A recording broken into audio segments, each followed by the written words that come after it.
let's move on to the next portion of this exercise where I'm going to discuss long questions and answers. The first question is, how did Magi want to celebrate their Christmas? The answer is, the Magi wanted to celebrate their Christmas by exchanging valuable gifts with each other as the testimony to their love. They were the first people to give Christmas gifts. They brought gifts to the newborn Christ child. Second question is, how much were they attached to each other in the story?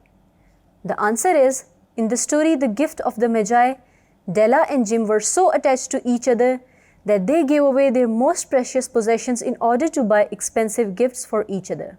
They wanted to make each other happy on the holy occasion of Christmas. Third question is, why did they sell their beautiful, valuable things? The answer is, they sold their most beautiful, valuable things because they needed to buy special presents for each other on Christmas. Della's saving for Christmas was only $1.87, while she wanted to buy something valuable for Jim, who was very dear to her. Jim had a family to look after and he could not afford to buy her an expensive gift, so he had sold his gold watch.